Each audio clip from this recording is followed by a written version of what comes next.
the white snake. Every day at noon a covered dish was placed on the king's table.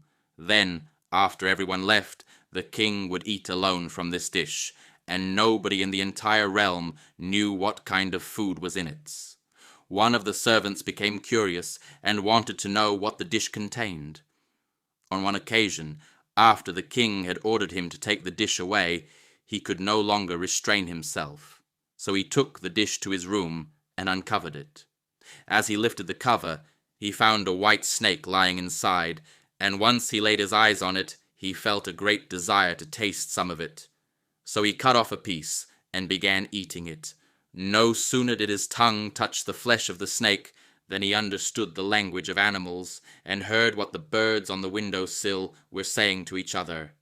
On this very same day, the queen lost one of her most beautiful rings, and the suspicion fell on him.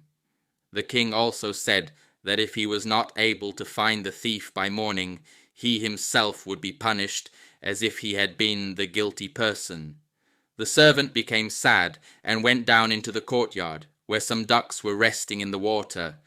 As he was watching them, he heard one of them say, "There's something heavy in my stomach.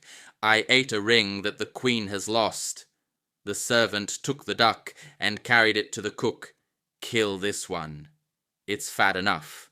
So the cook cut off the duck's neck, and when he began cleaning it, the queen's ring was lying in its stomach. The servant brought it to the king, who was astonished and happy. Since he was sorry that he had treated the servant unjustly, he said, "Demand whatever you would like and whatever position of royal honor you would like."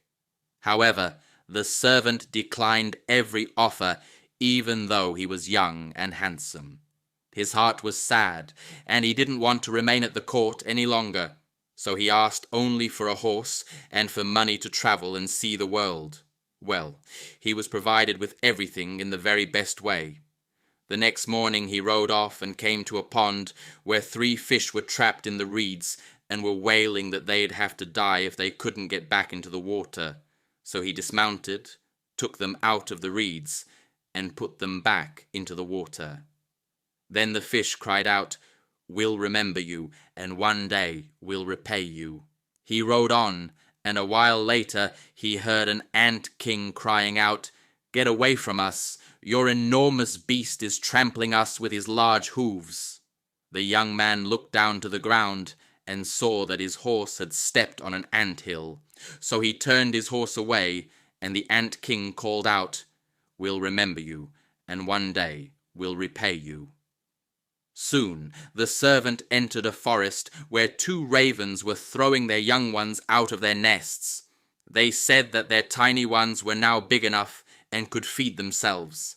The young birds lay on the ground and screamed that they would die from starvation because their wings were still too small and they couldn't fly yet and search for food. So the young man dismounted, killed his horse with his sword, and threw the horse to the young ravens. They hopped over to the horse, ate their fill, and said, "We'll remember this, and one day we'll repay you." The young man moved on and came to a large city, where he heard a proclamation that whoever wanted to marry the king's daughter would have to perform a task given by her, and if he didn't complete it successfully, he would forfeit his life. Many princes had already been there and had lost their lives, so there was nobody any more who dared to try. This is why the princess had the proclamation issued again. The servant thought about it and decided to declare himself as a suitor. So he was led out to the sea where a ring was thrown into it. He was to fetch it, and if he came out of the water without it, he'd be pushed back into the sea and would have to die in the water. As he was standing on the shore, the 3 fish that he had taken from the reeds and thrown into the water came swimming toward him. One of the fish held a shell in its mouth, and the ring was in the shell. The fish set it down on the beach at the feet of the young man, who was full of joy.